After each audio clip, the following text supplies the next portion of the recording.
something cool actually happened. Max Griffin, who's fighting in the card, shared my blog. I do a blog breaking down the fights and like mentioning if there's betting value in it, and like more like mostly like breaking down the fighters' skill sets and seeing how I think they're gonna clash and how I think the pieces are gonna what's gonna happen in the fight. Max Griffin apparently liked it and shared it, which is cool. Um, so big Max Griffin guy. I picked him to win, so we'll see what happens. I was also trying to think, like, I've been doing this thing for like a couple weeks now, and like I do these videos to to complement it, the blog that I do. I'll put a link in here if you really care about you know, getting details and like what really I think is going to happen in the fight. Like I do this from memory. I do have note cards because just when I do it, I try to do this very efficiently. This isn't my job. But I like doing it as a hobby. I like the UFC. So it's something I was trying to do is I try to buy something for these videos. Like the UFC has had a lot of like international cards. Like when they went to Copenhagen, I bought like a Christian Eriksen jersey T-shirt. When they went to Australia, I had the Rugby World Cup is going on. So I was trying to think of like what can I buy for Tampa Bay, and I thought about just doing like a UFC America card. But I don't know, I want to be accurate. This isn't. We're not messing around here. The fight guide needs to be accurate. So I was flirting with a Mike Allstott jersey, but the only one on Amazon was like $499, and it was signed. So it wasn't something I was interested in buying for this. I'm not a big football guy, so I'm not really gonna wear a Buccaneers shirt. I thought this was going to be in Orlando like a couple weeks ago, and I had this like cool Shaq baseball jersey lined up, but it didn't work. It's not in Orlando, so you can't get that. So I decided to wear the New York Yankees shirt because we're going to revenge the Tampa Bay baseball team in the Final Four here of baseball. So that explains it. I also can't wear a Tampa Bay Lightning, so I'm a big Ranger fan, so I'm not going to do that. All right. So one thing I want to start this off by saying, like, you go online and you look at like fellow prediction like videos and stuff, and it's funny to me. Like they all kind of start out the same way, and like they'll say like, we had a tough week last week, but the pick of the week came through for you guys, or like they'll mention like, oh, long term, we're making money. Long term, we had a bad week, but we're so good at gambling at the UFC. We're so good. And then it's like, at $10 to get my premium picks, and it's like, dude, you're so good at gambling. We gotta buy your picks. Like, no one's making money, man. Like, we all just like the UFC a little too much. It is what it is. So I'm gonna save my $10 a month. And not have your premium picks. All right, so let's get into it. First fight is Lauren Mueller versus J.J. Aldrich. Now, J.J. Aldrich is, again, go to my blog if you're really looking for details. I got a note card here that I take notes when I watch the fight. So I probably won't touch on everything. But basically, J.J. Aldrich came up to 125 pounds. She had one fight against, I can't remember the girl's name. Some girl who knocked her out in the second round. She was winning the fight in the first round, and she kind of got caught. And to me, it's like, well, she kind of got caught at a bigger weight class. She had trouble making the weight and got caught at a bigger weight class. She is a good boxer. I do give the boxing edge to her in this fight. She's a lefty. She's buddies with Thug Rose. But she's a boxer. She has decent hands, and she was certainly winning that first fight before she got knocked out. This Lauren Mueller girl, I liked her when I was looking at Shayna Dobson, just for whatever reason. I was like, I think this girl's kind of good. And her biggest attribute that I find is just her like will to win and her cardio. Like, it seems every single fight I've seen her, like, whether she's winning or losing or walks away with the W or not, like, that third round, she's going in for the kill, and she's having, at least some point in that fight, she's having an advantage in the third round. I do think she's a little bigger than JJ Aldrich, and it wouldn't surprise me to see Lauren Mueller kind of win the clinch battles in the corner, get those double underhooks, win the clinch battle in the corner, maybe get a takedown, win a round from that. But I think this is kind of I do see JJ Aldrich kind of outboxing. You're going to see Lauren Mueller walk her down, and JJ Aldrich is probably going to counter her in the first round. Maybe in that first round or somewhere in the second. Like, I think you're going to see that clinch where you're going to see Lauren Mueller impose her size on her. And I think that will be a difference in this fight. I think that third round, I'm giving it to Lauren Mueller because I've seen it in the past. She's a bigger woman size-wise, which matters a lot in MMA. And she has good cardio. So, like, those two factors together, I think, are going to break down JJ Aldrich, specifically in that clinch. And then you may also see her do crashing punches. Like, I call them crashing punches, where you just, like, go forward. And, like, Mackenzie Dern will do that, like, with right and left. But I think this is kind of a 50-50 fight. Lauren Mueller had a little trouble on the scale. She was the last person to weigh in. But she seemed fine. She was laughing. She's, nothing abnormal. I think she's fine. But I think it's a 50-50 fight. And Lauren Mueller is an underdog in the fight. So I think that's a pretty decent bet, is Lauren Mueller. All right. I got to do this Tapology thing. That's how I do this. So I'm going to go Lauren Mueller. I think she's going to get a decision. The other thing I wanted to say is JJ Aldrich has tested the 125-pound waters once before. And she got knocked out in the second round. So I'm kind of wondering, like, is the bigger weight a problem? Or, like, can her chin handle the bigger weights? Who knows? I think there's, like, a smaller possibility that Lauren Mueller will knock her out in this fight, just because her chin hasn't stood the test of time, really. 125 pounds, she once, and she got KO'd. So we'll see what happens this time. I don't necessarily think that's like a betting thing, like go bet for knockout, but I just think that's another path to victory that could happen for Lauren Mueller that does help this be a 50-50 fight, or maybe 45-50%. Like, it's a good bet to bet on her, I think, as an underdog. All right, now next fight, tail of the tape. Decision. Marvin Vettori versus Andrew Sanchez. Sanchez had a fight a while ago where he kind of gassed out in the first round, and I don't blame him because the ref should have stopped the fight. Like, he saw an opportunity and he went in for the kill, and I thought the ref should have stopped the fight. And the problem is he was very tired, and in the second and third rounds he gassed out. His body broke down, and the other guy's brain recovered, and his cardiovascular system didn't. He's a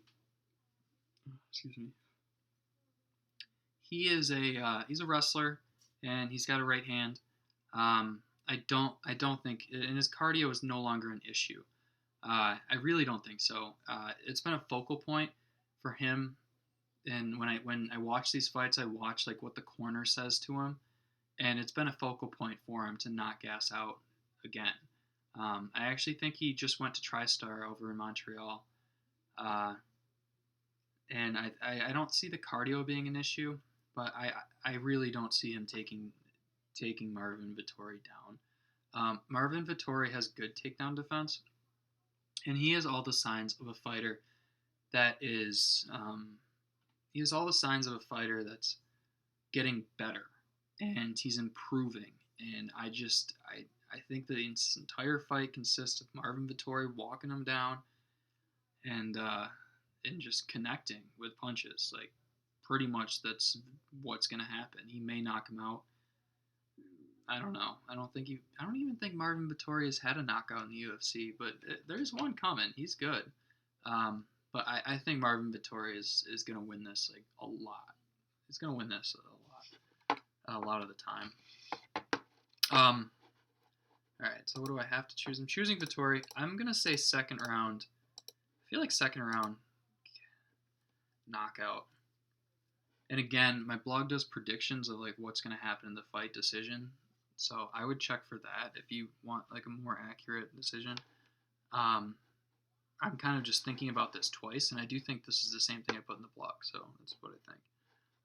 All right, so the next fight is Hector Aldana versus Michael Baeza, something, Caramel Thunder. He had one fight on the Contender Series. Let's see if I can. He's kind of a perimeter. He's got a boxing guard.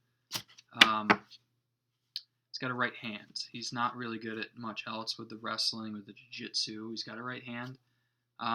He can be hit, and he's a striker. You know, I think he has a right body kick or something, and the guy can be hit.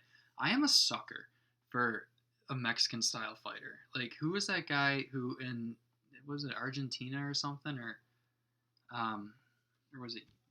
Where was it? I forget where it was, but there was this one guy. It was Mexico. That's where it was. It was the guy who I don't know. I forget his name right now, but he was basically a boxer, and he just didn't really have any other skills. And I picked him to win by knockout in the second round. Here, it's the same thing. He didn't win by knockout. He lost all 3 rounds because he can't wrestle. But here's something that it's the same situation. Like, Hector Aldana has had 2 fights in the UFC, and they have both involved like violent, vicious cuts to his eye. Like, the first one I think was Kenan Song, who like scratched his eyelid where it was weird, and the other one just got caught by, I forget who was fighting, but he's in there. This guy is going for the kill. He wants to hit you. He wants to get in your face, and and hit you in the face, basically. He's Mexican style. Literally, the first thing I wrote down is awesome Mexican fighter. I don't think he's Mexican, but throws everything hard. He can catch a kick once in a while. I don't think ground has anything to do with this fight. I really don't. Unless Caramel Thunder here learned how to wrestle, I don't think it has anything to do with this fight. He does have a switch left kick. 2 cuts, leg kick. This is going to be a fantastic fight. My boy Hector Aldana here is going to walk him down and try to knock him out. This Miguel Baeza, he does have a reach advantage. He's 6'2", 74.5 inch reach, and Aldana has 72 at 5'11".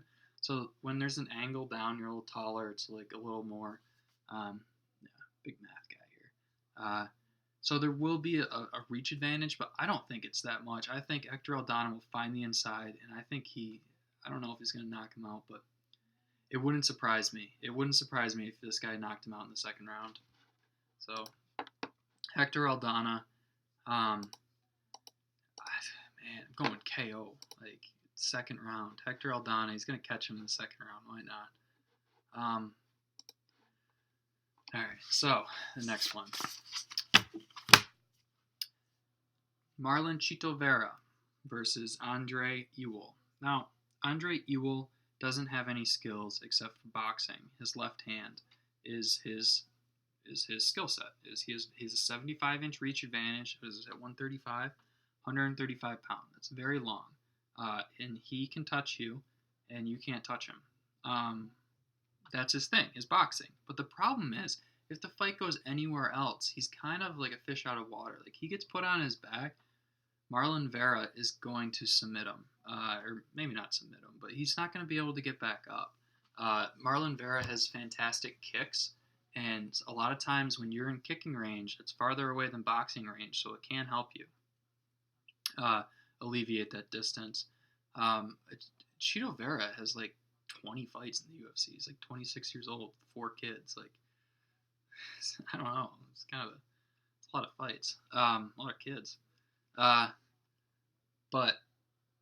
I think Chito Vera is just a much better mixed martial artist. And what I think about this fight is that you can't come into the UFC anymore with one skill set and expect to win. I think Ewell literally has a puncher's chance, and puncher's chance people are underdogs, and I just don't see him. I don't see it happening. I think Vera's going to win a decision. I mean, Andre Ewell is kind of a perimeter guy. It's going to be hard to really piece him up and knock him out. But I think Vera wins a decision here. He's just a much more skilled martial artist than Andre Ewell. I think Andre Ewell calls himself the highlight or something. But you can't, if you can't wrestle, you can't fight. That's the first thing the fight guy will tell you. After, don't run on emotions, run on convictions. After that, then it's you can't wrestle, you can't fight. And then after that, it's Max Griffin shared my blog. Those are my 3 things. All right, so now we got Diverson Figueiredo versus Tim Elliott. So Diverson Figueiredo lost or won a fight in Brazil he shouldn't have won. I think it was against Jared Cook. And it's just when I do some research for these, like some of these Brazilian decisions are kind of like screw jobs. Like is that Owen Hart or something, or Bret Hart, like the Montreal screw job? Like some of these Brazilian decisions are kind of screwed up. It's just I love that Portuguese translator, that white guy who just like comes out and he just has such a stoic face in the midst of a screw job, and he's just looking at like the announcer like, what would you like me to say? Like I don't know.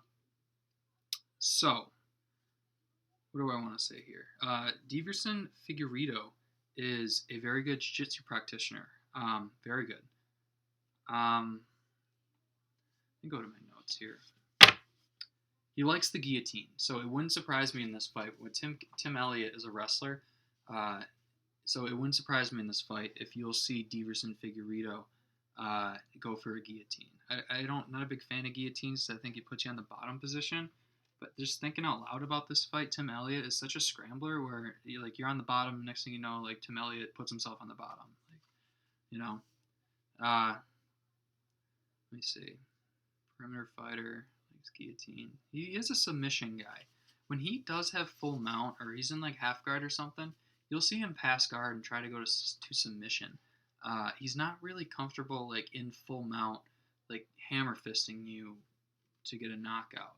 He wants that submission. That's his background. He's a Brazilian that grew up in a gi probably, and you can tell it's like it's in his blood to go for submissions. So there's that. Noticed a little bit of a cardio issue. Not a fan of striking. He does have power. Like I've marked on in my notes, like he's not a good striker. And I think even in the blog, I was like, that's not a reasonable opinion because he knocks a lot of people down. And so he is a good striker. I think he's at American Top Team now. So he's probably refined his game a lot over the past couple of years. I think he's been there for at least 2 years or so. So he's probably refined his game a good amount. Now, let's talk about Tim Elliott. Tim Elliott has had a long layoff. I think he had knee surgery, like tore his ACL or like both or something, where it was bad. So he's a wrestler, and he creates scrambles. I really would like his chances a lot more in this fight if I think he has like an All-American wrestling pedigree from Central Oklahoma. I would like this a lot more if he was like okay with gaining top position, like taking the Diverson Figueiredo down, gaining top position, and keeping it, and using ground and pound like Chad Mendez or something like that.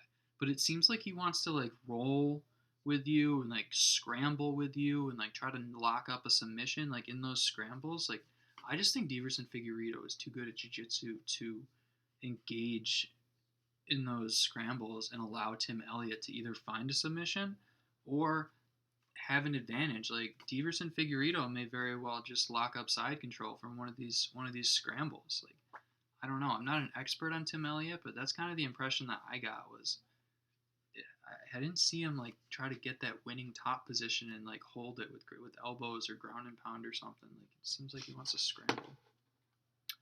I'm gonna go Figueiredo. I think it's another decision. I mean, honestly, it's 125 pounds. Like it's hard to knock someone out. 125 pounds. My man, Max Griffin. My man who shared my blog. Where is he here? All right, so let me curtail any bad stuff I said about him, I guess. I don't know. Max Griffin also got screwed in Brazil. I think it was Thiago Alves. I think he kind of got screwed. And again, here comes this like it must be like one of the Nazi guys that fled to Argentina after World War II, like one of their descendants. Like here he is, this Portuguese speaking guy just coming out here after a massive screw job. What would you like to say? Is there anything like with a stoic face? We'll have you on the lead leg. Max Griffin fought Darko Stosic.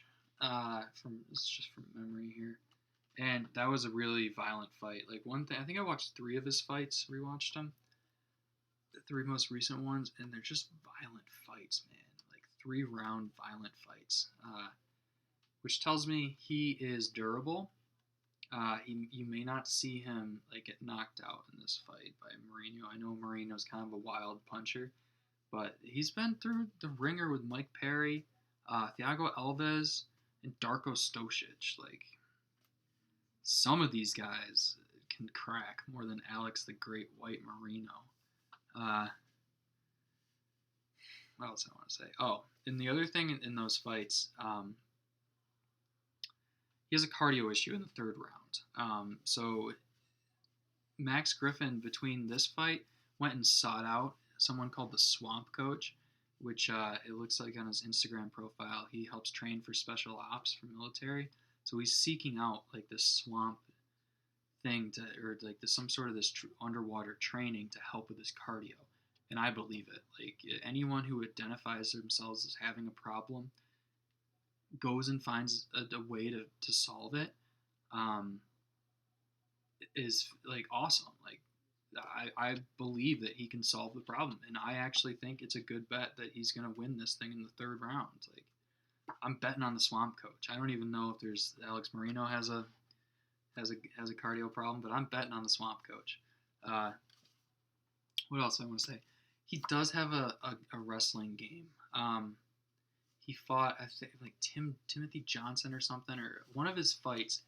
No, it's a different guy. What else I want to say? Power. He's got a leg kick that's powerful. He's not high frequency with those things, but he will really smash your leg. He is heavy on his lead leg himself, and he's a wrestler. The guy has a wrestling pedigree. He fought this one of these Russian guys who sounds like he's an asshole. He just kind of like gave the finger to the fans or something. Like I don't know. So he wrestled this guy. He was like a kickboxer. So he does have a wrestling game. And Alex Morono doesn't. Alex Morono owns a jiu-jitsu gym.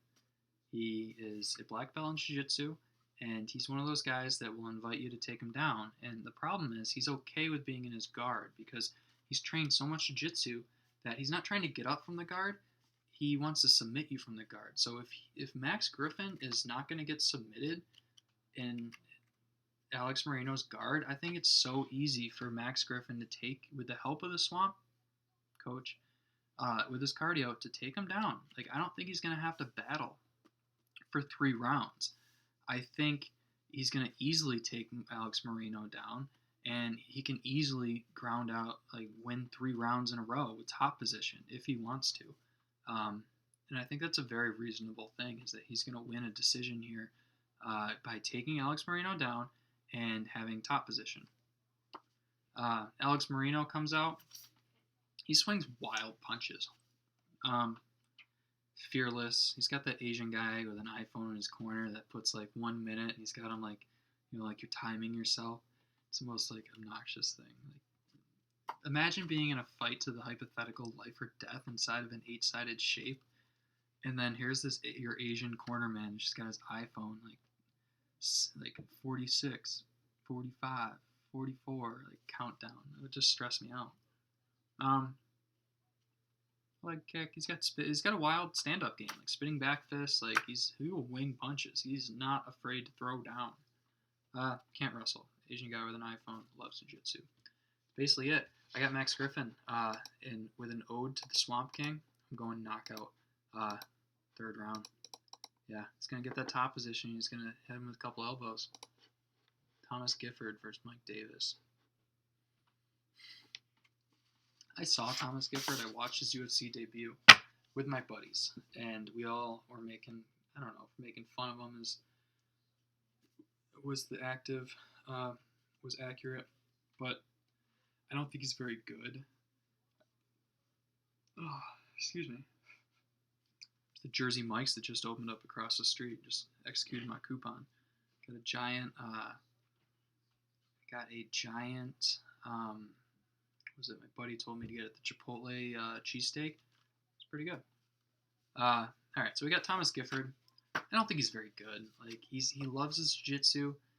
He was in some really unique positions with Roosevelt Roberts in his UFC debut, which kind of tells me he just doesn't really know what you're doing. If you're in a unique position in the UFC, like to me, it just seems like you don't know what's going on, or like you don't really have any idea of, like, your skills aren't refined. Like Damian Maia isn't going to find himself in a unique position. Damian Maia is going to find himself in the normal positions because the normal positions are what work.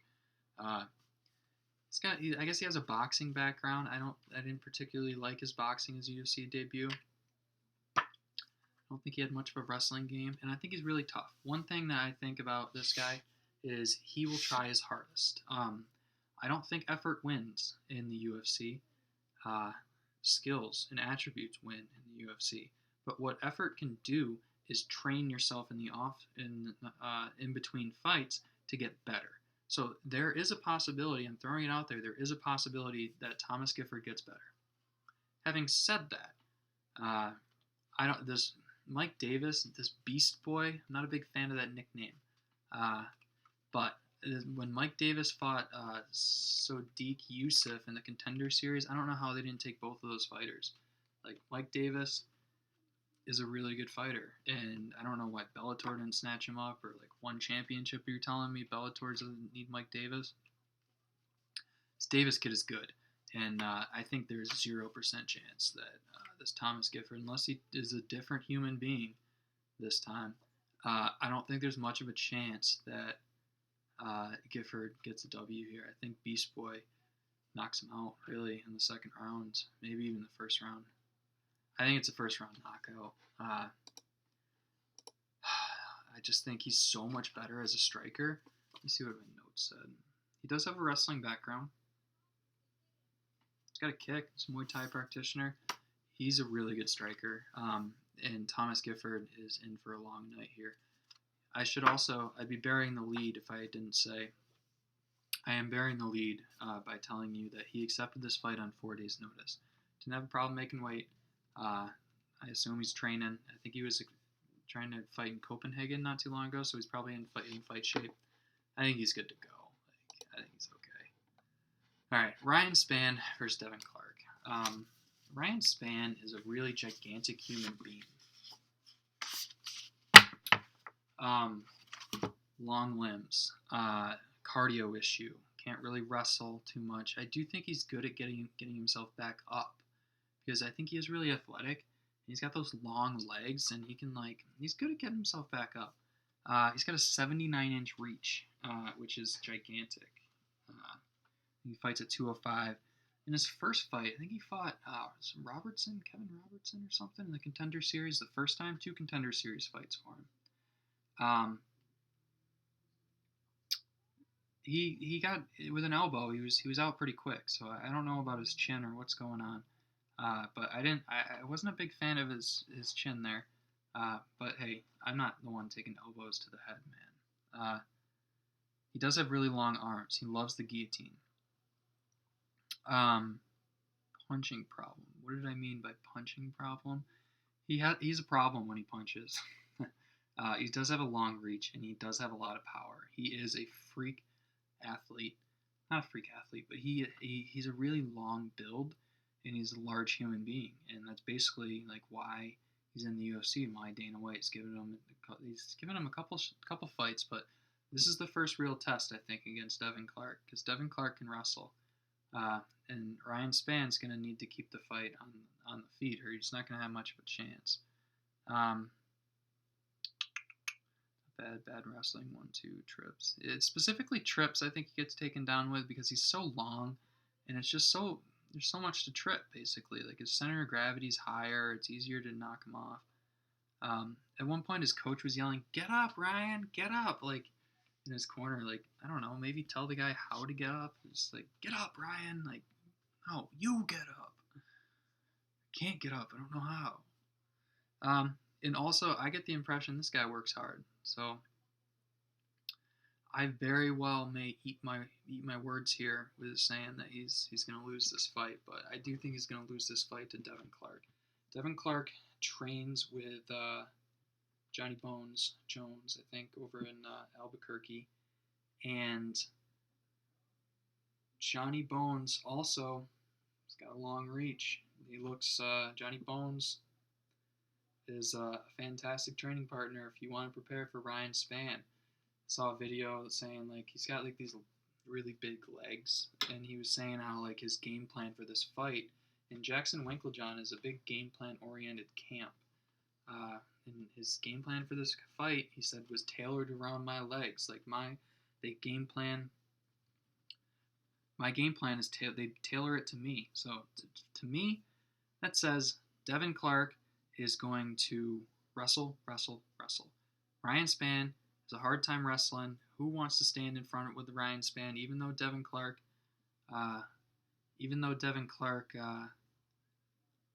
has power himself, he's a very compact fighter. He's got those big legs, and I think we're looking at a big wrestling competition, and I think Ryan Spann being on his back for 2 rounds might have a problem in that 3rd round, and I think you might be looking at a 3rd round finish with Devin Clark. So we're going to go round 3, Devin Clark. I think he's going to knock him out in the 3rd round, being in that top position, just putting elbows on him. Eryk Anders is one of my all-time favorite fighters. I don't even care what's happening. Anders, round 1, knockout. Next. Luis Pena versus Matt Steamrolla Frevola. I don't hate that nickname. Luis Pena does have the attributes. I am an attributes guy. He's 6'3", 75-inch reach at 155 pounds. He'll have probably a 4 or 5 inch reach advantage. But he's got 5 inch reach advantage, and Frevola's shorter, so he's got that angle, so it's longer. What do I want to say here? Like, Pena's good everywhere.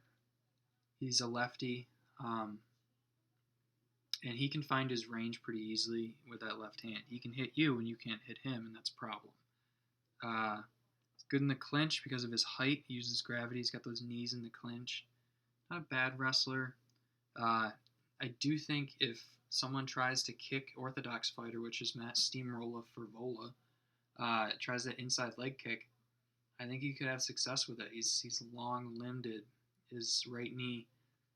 He's got those skinny legs, man. Like, hit those things. Like, he'll hit them. He likes to box more than kick, I've noticed. And he's good in the clinch. He's okay. He grabs a Kimura like as a takedown defense. Like, he'll grab a Kimura instead of like spreading his legs and making his base wide. He is like buddies with Daniel Cormier. Cormier brought him to the as he trains out there at AKA. What's I want to say? I just think to me he seems kind of like a mental midget. Like, Pena lost to Michael Triziano, and then next thing you know, he's going down to 145 and missing weight and trying to fight Steven Peterson, and he might have won that fight. And then he's like you Google his name, and like the thing that pops up is like my mental game is next level. Like, no one can handle my mental game. And it's like, that's exactly what a mental midget would say, is like how strong you are mentally, like out of the blue, like going out of your way to say how strong you are. Like, I'm so mentally strong. Like, I like this Frevola kid. He's got a right hand. He is a wrestler. He's got fantastic cardio. He's been through some wars. Got a good chin on him. I think he kind of puts Luis Pena on his butt. I think he he shoots some doubles and he takes Pena down, makes him tired, and makes him frustrated. I think Pena can be taken down.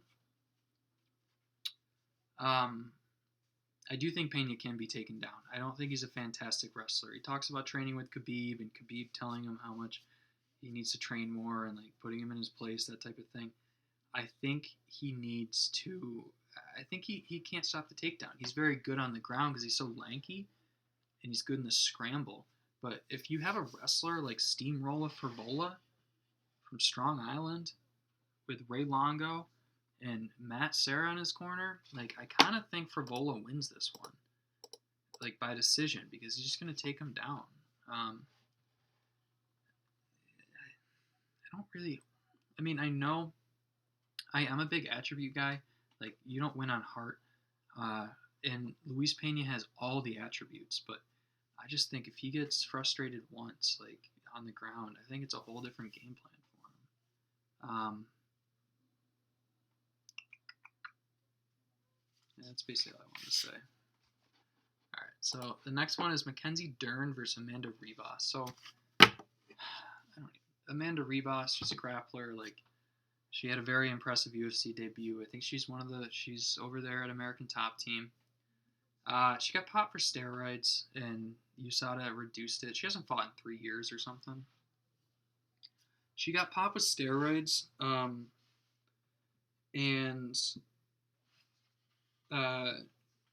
so she's obviously not on the steroids right now. So like, who knows, man? I think she got popped with steroids before her UFC debut, where she looked really impressive.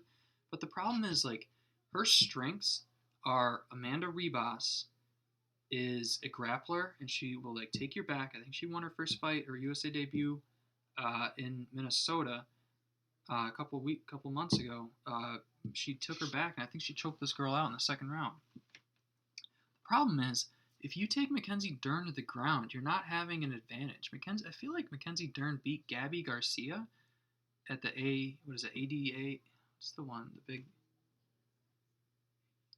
like ADCC, the big grappling Olympics or something in 2015. Like Mackenzie Dern is a legit black belt on the, like she's a problem. She's like the best women's jiu-jitsu player in the world.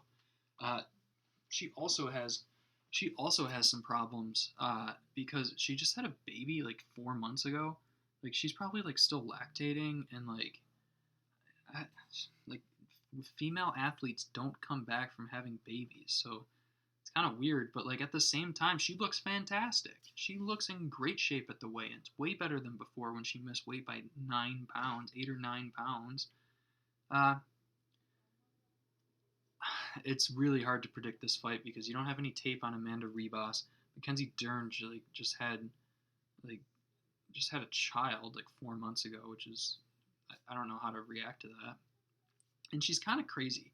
Like she got kicked out of like MMA Lab, like her gym, and then she had that whole like accent thing, and like you can tell like it's just a little crazy. Now, I have 3 rules. Don't bet in the Polish. Don't bet against crazy, and pretty girls can't fight. Now we got a couple in play here. Don't bet against Mackenzie Dern. Just a little bit of a screw loose in her, so we're not betting against her. And Amanda Ribas is too pretty to really know how to fight. So all signs point to Mackenzie Dern. And you know what? I think there was a prop online for I think it was plus 1200 for knockout. Mackenzie Dern swings wild punches. And you know how I said Diverson goes after the submissions? I feel like Mackenzie Dern, if she gets top full mount, I think she's hitting your head, man. I don't think this girl is thinking about submissions. She's had enough submissions in her life. She doesn't have to wear a gi anymore. I think this girl is going after your face. I don't think that's a bad bet. 1200 or plus 1200. I think I put like $5 or something up. But again, if you're interested in like a detailed breakdown, I do this to look at the different skill sets and see how they're going to play out.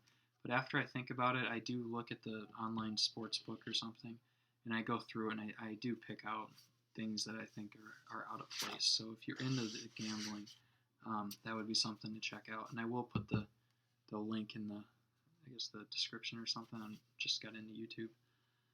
This is the fight of the night. Oh, I gotta pick. You know what?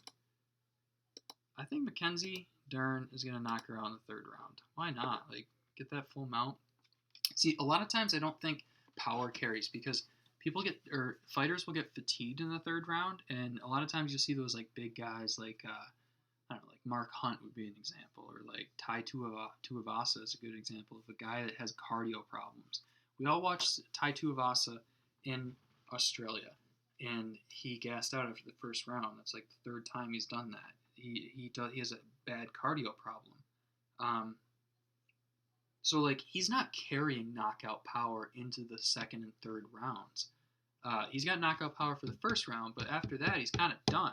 So a lot of those fights I picked to like go to the distance because these guys are like so big and so tired. Like got one round of knockout power. But what I do think kind of carries knockout power with it is good jiu-jitsu, because jiu-jitsu, like no matter, both people are tired, and if both people are tired, it's an even playing field. Like you can find those top dominant positions, and once you find those dominant positions, I feel like it's a lot easier to knock someone out if you're fatigued compared to like standing up with someone trying to swing your arms at them. Like that's just my personal opinion.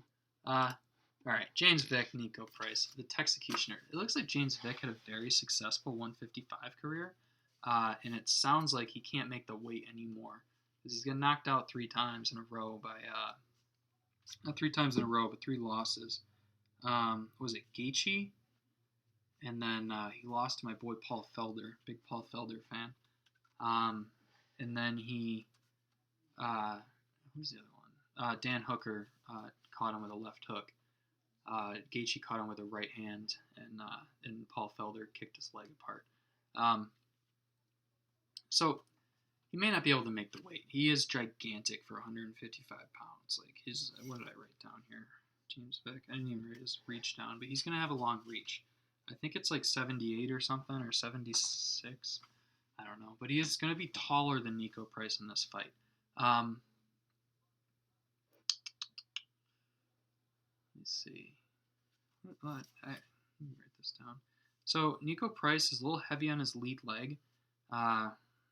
He likes to kind of like pull you into his power. In the beginning of the first round, like you'll kind of see him circle to his right away from Vick's power and try to pull Vick into his power to counter with the right hand. Niko Price has had a lot of like weird knockouts. He's a little cuckoo. He's a little off his rocker, which is, I don't mind it. Nothing wrong with that. So he one thing I noticed is he is a pretty good scrambler. He's got really long limbs, and he just loves to fight. This guy from my church, his brother, this guy from my church, his wife's brother is like friends with Niko Price, so I'm basically have inside information on this. But he kind of, he's really good in the scramble. Like he can be on the bottom, and he's not going to stay there. Like you can have confidence if Niko Price gets taken down, he's not going to stay there. And he also will come out with a grappling game plan sometimes. Like, I think in the Curtis Melander fight, he came out with the game plan, or his corner was like, go take him down. I think he lost. No, he won that fight with that weird knockout, but from the bottom. But like Niko Price is not afraid to take him down, and I do think that's going to become effective in this fight. Everyone and their mother says Niko Price and James Vick is going to end in the first round. Well, I'll tell you what, it's freaking hard to knock someone out in the UFC. In the UFC, the skill level, like, you know how good these guys are? Super good. And I kind of think this fight's going to decision. I think Niko Price, I don't think that, but I think that was a good bet. It was plus 1,000, and this is a sucker's bet. Like, this is a sucker's bet. Like, plus 1,000, Niko Price wins by decision. I'm a sucker, okay? I am a sucker, and I took it. I just think it's so hard to knock someone out in the UFC. And, like, at 170 pounds, James Vick's a very passive counter striker, and Niko Price is a wild man. Like, he could take the fight anywhere. The reason why I think that is I think James Vick likes to hold people in guillotine, and I think you're going to see Niko Price shoot in once in a while, and James Vick's going to try to wrap him up in a guillotine, and you're going to see Niko Price in top position, winning position, because he's going to try to go for a guillotine and it's not going to work. And I also think Paul Felder kind of set a template for Niko Price. Like, if Niko Price wanted to and had coaching and could control himself in there and think about what to do, if I was his coach, I would be like, hey, let's attack this lead leg. Like, James Vick is like a Golden Gloves boxer as a kid. He's not like a special boxer in the UFC, but like, go after that lead leg. Like, let's attack it. And then also what I'm doing is like try to take him down, grapple him. Not necessarily grapple him against the fence, because James Vick is really good against the clinch against the fence, because he has gravity on his side. Gravity helps. It's hard to clinch a guy and take him down and you're looking up at. But maybe shoot a double, shoot a single leg in the center of the octagon, smash his leg, counter, move back, pull him into your power, smash his leg, smash his leg, shoot for a takedown, see what happens. Maybe get him on the ground. I would try to work the ground if I was Niko Price. And that's why I'm a sucker, because I took the sucker bet, which is Niko Price wins by decision.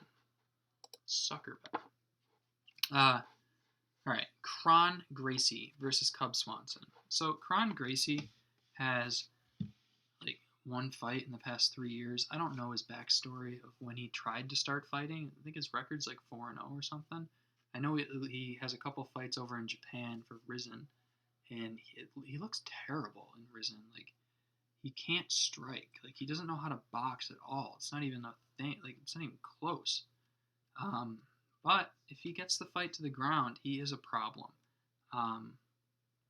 But the question with a lot of times with these jiu-jitsu wizards is, how are you going to get to the fight to the ground? Like, same thing with Mackenzie Dern. Like, she's a wizard on the ground, but how are you going to get there? Like, you need to have wrestling to get the fight to the ground.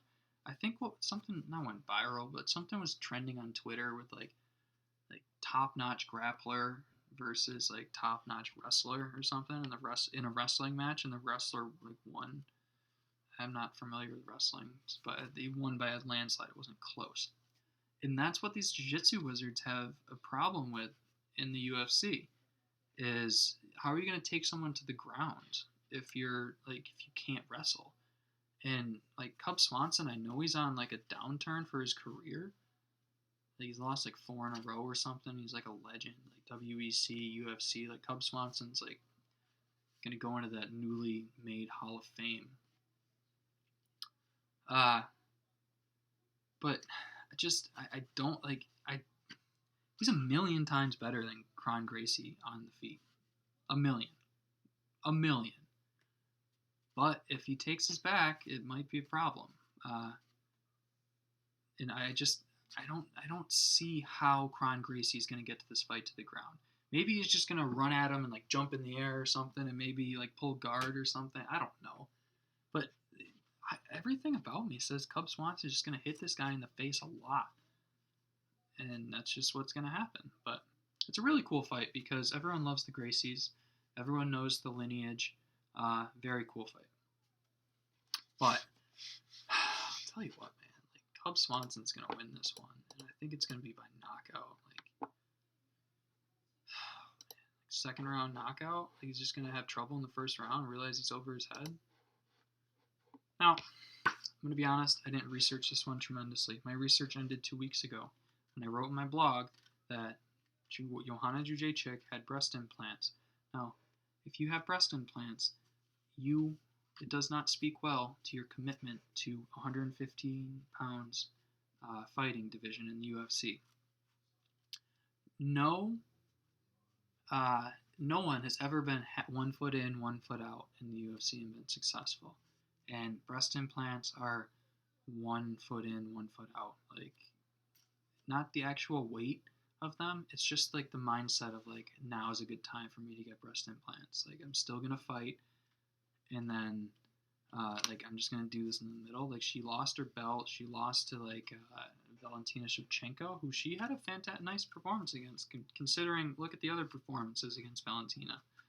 At least she was close. But I think the karate hottie here might win by knockout in like the 5th round or 4th round. because she had a horrible weight cut. Again, that was in the news. Bad weight cut.